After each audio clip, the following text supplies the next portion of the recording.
Yu-Gi-Oh! Fan content has existed on YouTube for a long time, and has taken many shapes and forms, from abridged series, to animations, to real-life series, and many, many more. But none of those series would have ever existed if it wasn't for Kazuki Takahashi. And while the series didn't play out as he originally envisioned, if he didn't create the Yu-Gi-Oh! Manga, there'd be no Yu-Gi-Oh! Anime, cards, and especially not fan shows. Unfortunately, a sad fact of life is that the good die young, but pricks live forever. And on July 4th, 2022, we in the community got news that we always knew would come, but never wanted to hear. Kazuki Takahashi had passed away. And while this series is focused on fan-made duels, I'd like to cover a duel that I personally consider canon to the original series. MVK, Marik vs. Kaiba. It was created by Style Point, and the basic premise of it is that shortly after Battle City, Kaiba takes what Yugi said in the Colosseum to heart, that he cannot win with anger and hatred alone. He rebuilds a duel computer to test himself and see if Yugi was right. Now the computer has a deck composed of every formidable duelist they've ever come across. The elegance of Mai, horrors of Bakura, cunning of Ishizu, the overwhelming force of Bandit Keith, the wrath of the Rare Hunters, the luck of Joey, the devastation of Kozaburo and the Big Five, the intimidation of Pegasus, and the heart of Yugi with the brutality of Marik. In the end, Kaiba learns that Yugi was indeed correct, and a clear head and mind won the day rather than brute force alone. But what I want to know is if the AI is giving Kaiba the toughest challenge possible, or if Kaiba is actually dueling on level 9 difficulty rather than 10.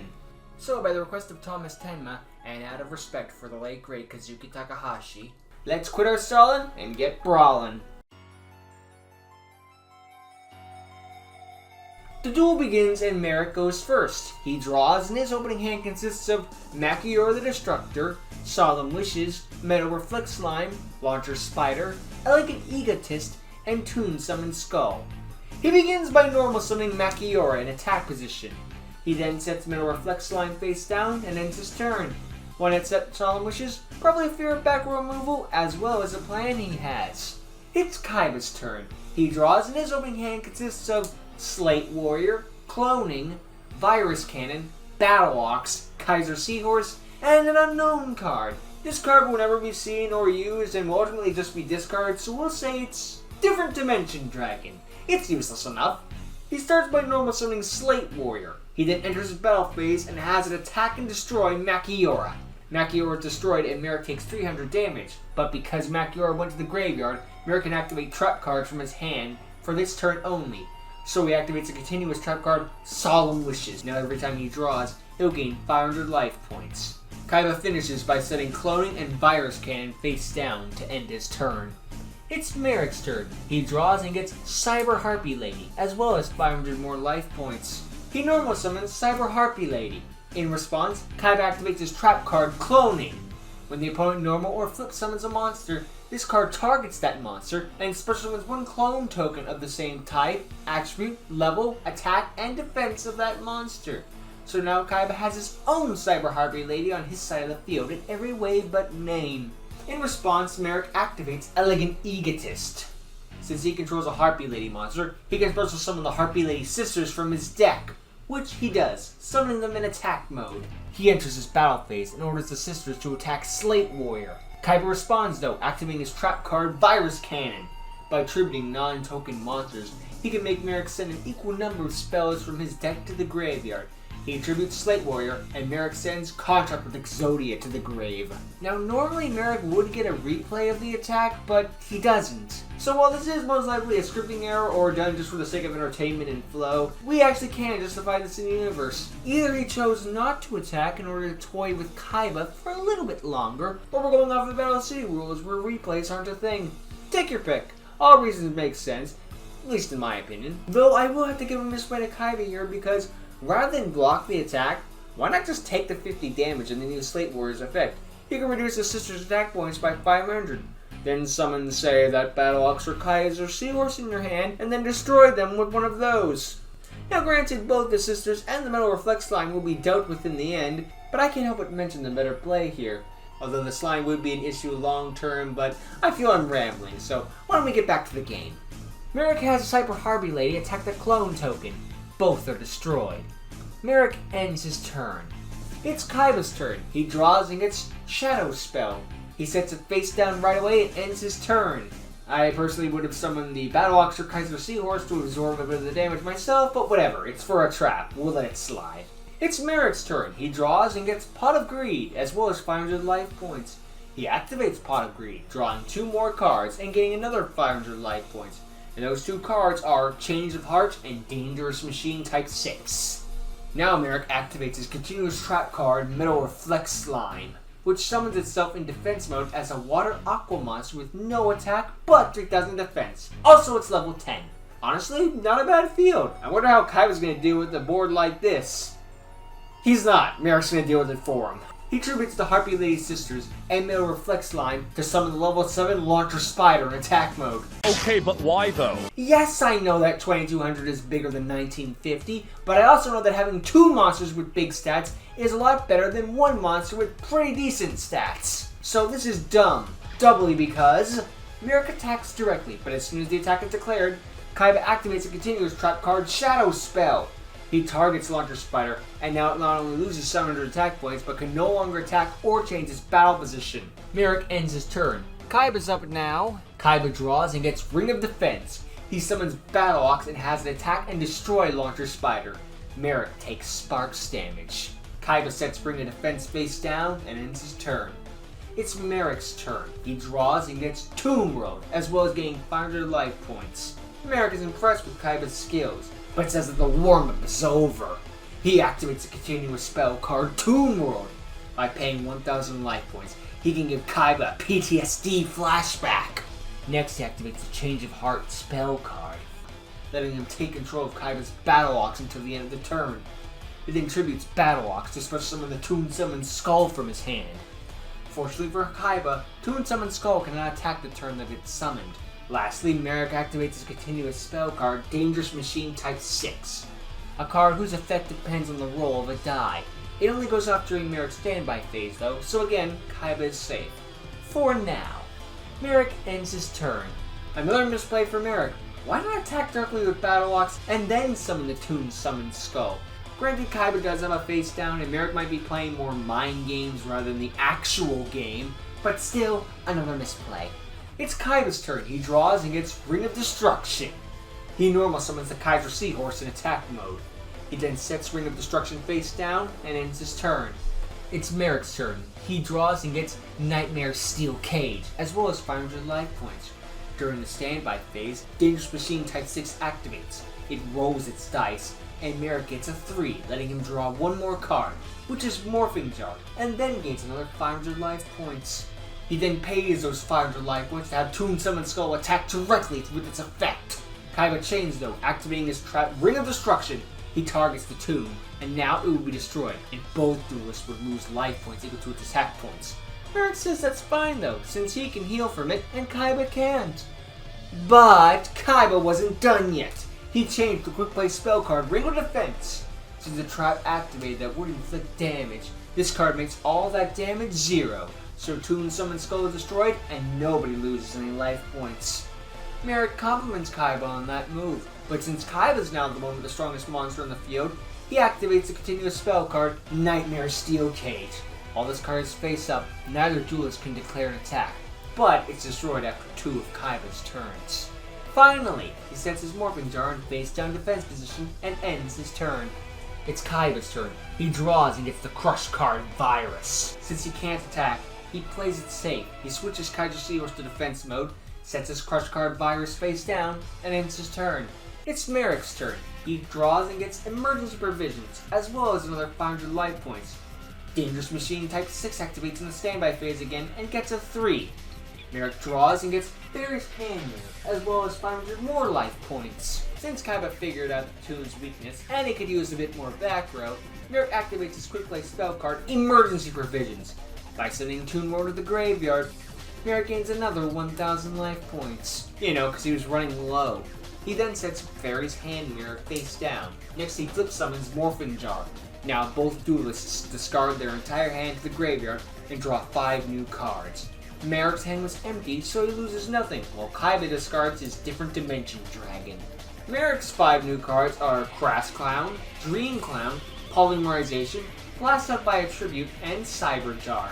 Kaiba's 5 new cards are Blue Eyes White Dragon, Shrink, White Dragon Ritual, Pitch Dark Dragon, and Stop Defense. Also, Marik gains another 500 life points for drawing.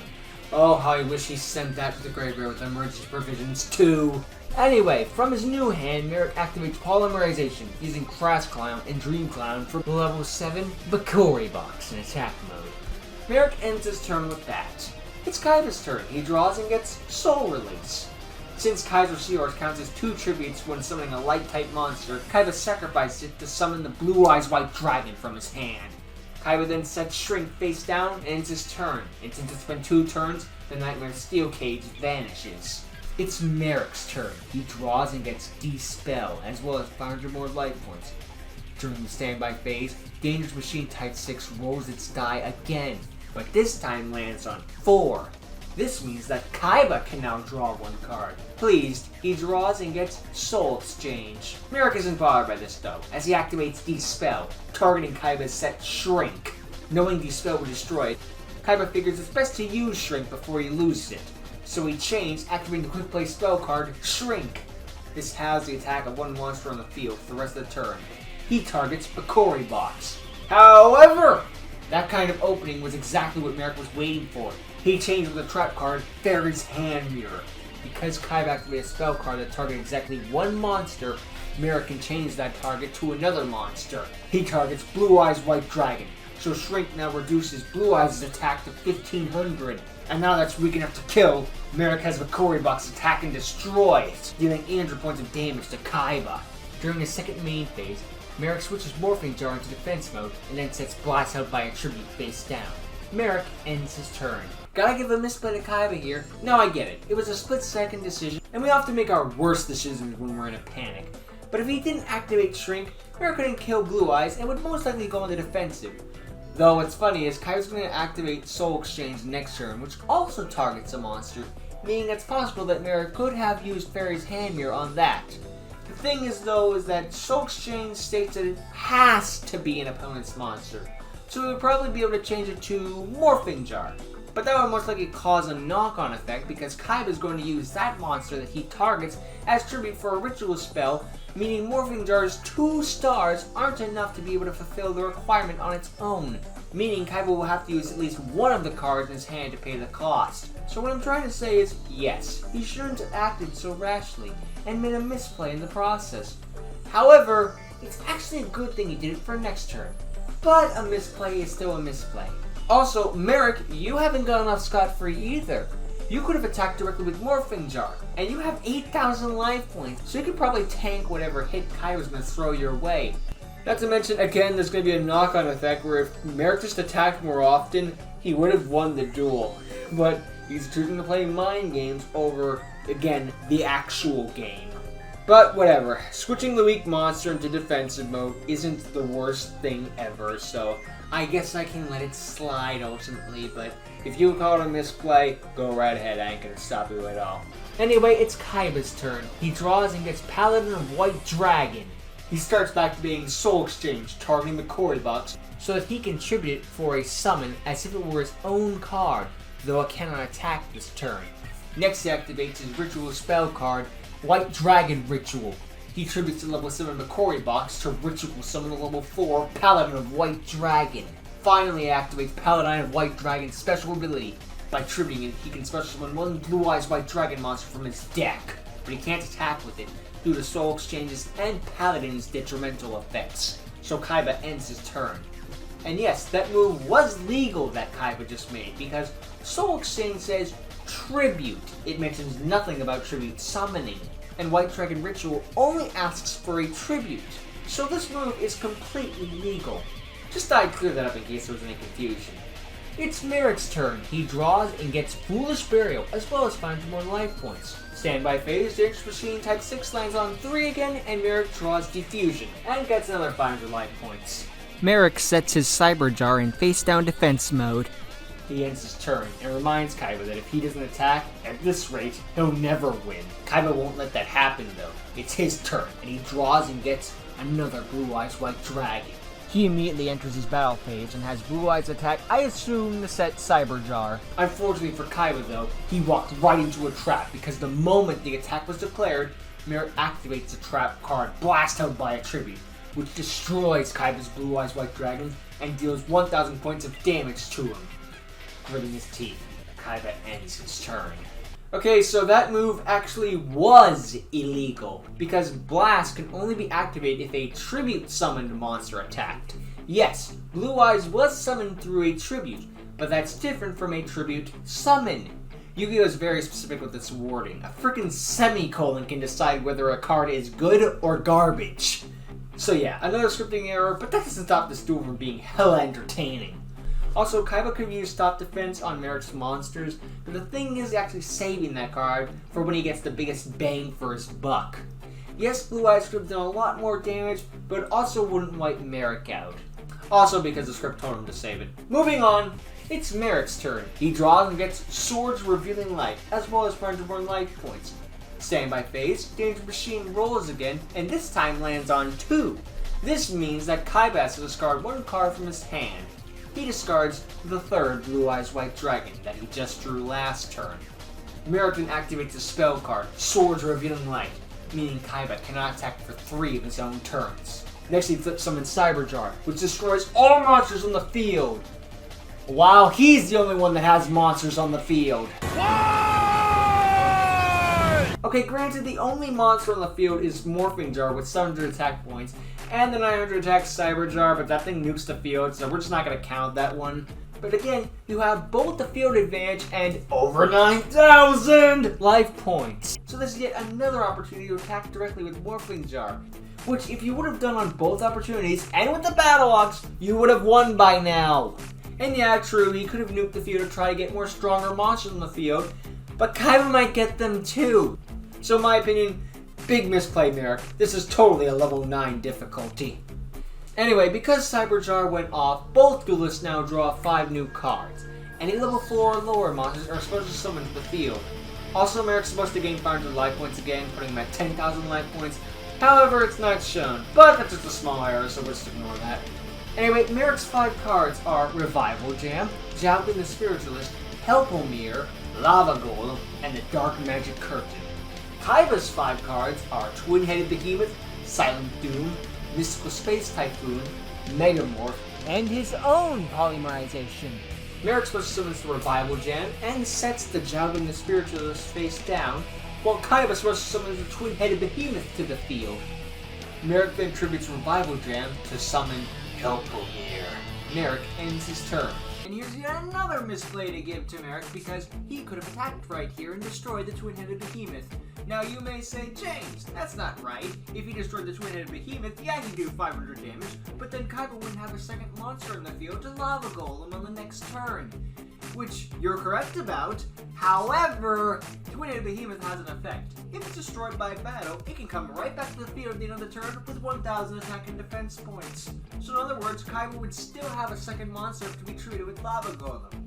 I think Marik's like allergic to attacking in this duel or something. That, or maybe he's legitimately afraid of Kaiba's face down, that is. Or maybe of Kaiba himself. Or just the AI making a mistake. Take your pick. Either way. Man, this duel is awesome and all, but when you start breaking it down, this makes Travis vs. Chimera look like Albert Einstein versus Stephen Hawking. It's Kaiba's turn. He draws and gets Return from the Different Dimension. He starts by setting it face down on the field. Next, he activates Silent Doom. This can revive 1 normal monster from his graveyard. In this case, the Blue Eyes White Dragon in defense mode. But it cannot declare an attack as long as it's face up on the field. Kaiba ends his turn, grateful that his dragon can at least provide him some defense. It's Marik's turn. He draws and gets his favorite card, Monster Reborn, as well as 500 life points. During the standby phase, Danger Machine Type 6 rolls again, and this time lands on 6, meaning it self-destructs. Marik isn't bothered though, because he activates Foolish Burial, sending Jinzo from his deck to the graveyard. Then he revives it with Monster Reborn. Now, neither player can use trap cards or their effects. But it's not over yet. Marik then tributes Kaiba's twin-headed behemoth and Blue Eyes to put summon Lava Golem to Kaiba's side of the field. Marik ends his turn. It's Kaiba's turn. He draws and gets enemy controller. During the standby phase, Lava Golem inflicts 1,000 points of damage to Kaiba. Kaiba sets enemy controller face down and ends his turn. It's Marik's turn. He draws and gets Mask of the Accursed. But he doesn't gain 500 life points due to Jinzo's effect, meaning I can stop mentioning it every 5 seconds. Even though I just mentioned it there. Damn it. Just to make sure Shadow's even more uneasy, he activates the Dark Magic Curtain, paying half his life points to special summon the Dark Magician from his deck. Kaiba can't believe he pays so many life points to summon one monster, but that's about to be his least of his problems. Because Marik activates Mask of the Accursed, equipping it onto Lava Golem. Now it can no longer attack, and Kaiba will lose 500 life points during Marik's next standby phase, meaning Kaiba only has 1 turn left. Marik finishes by setting Defusion face down. Minor error is that Marik's life points should be at 5250, but that's a nitpick and isn't gonna matter at the end. Trust me, I only bring it up to be fair to the other shows that I cover. It's Kaiba's turn, and the penultimate turn of the duel. He draws and gets Pot of Greed. During the standby phase, Lava Golem's effect activates, reducing him down to 200 life points. The flames of hell are waiting for you, Kaiba! Why wait? When I can bring them to you now! Kaiba activates a spell card, Pot of Greed, drawing 2 more cards from his deck, which are Double Snare and Last Turn. Next he activates Double Snare, which destroys 1 card on the field that negates traps, so Jinzo is destroyed. Next he normal summons the Pitch Dark Dragon to the field.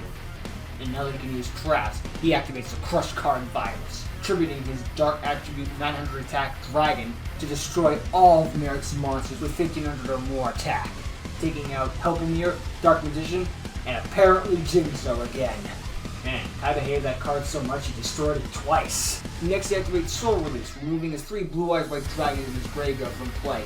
Next he activates the trap card Return to the Different Dimension. After paying half his life points, he can special summon the 3 Blue Eyes White Dragons he just removed from play.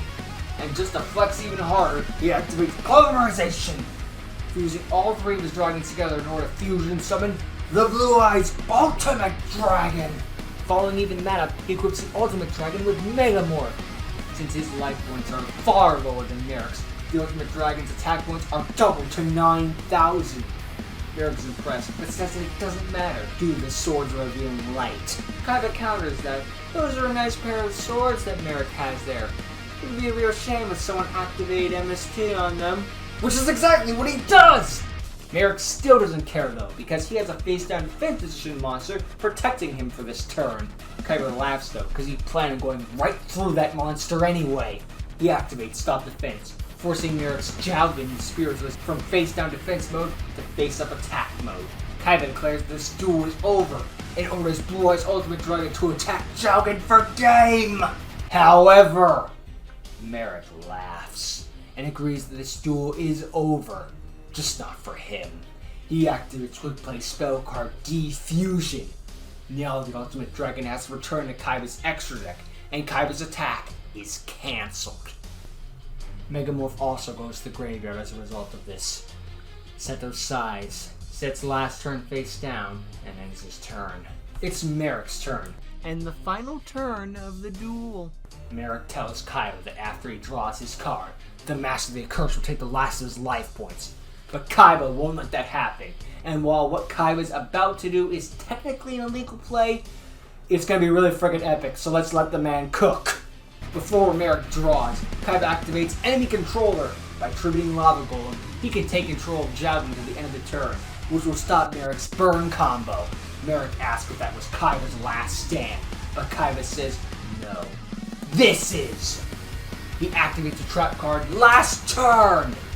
Since his life points are 1,000 or less, Kaiba chooses 1 monster on his field, Jowgen, and Marik can special summon 1 monster from his deck to do battle with it. Whoever monster wins that fight wins the entire duel. Marik gasps in shock and fear because he knows exactly what Kaiba's doing. Because, due to Jowgen's effect, neither player can special summon monsters, meaning Marik can't summon anything. which means that Shogun automatically wins the fight and Kaiba automatically wins the duel! Die, Marik! Shogun! Soul-scoring destruction!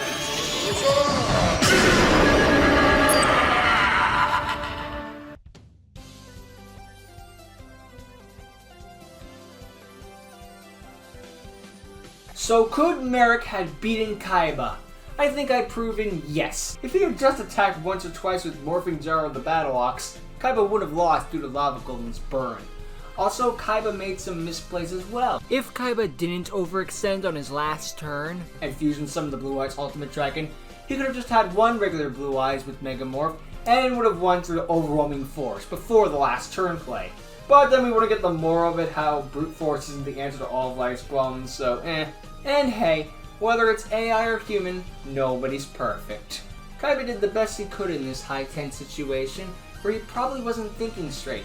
And Marik wasn't thinking straight because he was probably the prototype to the Duel Links auto-duel AI. But to be serious, was this duel full of errors and misplays? Yes. Could it take you out of the mood once you started noticing them? Also yes. Was it worth it for those last 2 turns? Abso-fucking-lutely! I honestly think that's how Style Point scripts duels. He comes up with the ending first, and then kinda works backwards from there. Which can be a flawed way of doing things, as we saw, but damn, the ending always makes it worth the watch every time. But what do you think? Did you notice many misplays that I missed? Let me know in the comments section below, and be sure to check out Style Point's channel if you want more content like this. He also has a prequel to this in Yu-Gi-Oh! SD, and his own original series in Yu-Gi-Oh! De-Evolution. If you haven't seen either yet, please give them a chance. I assure you, you won't regret it. That's all I have to say, so until next time, later.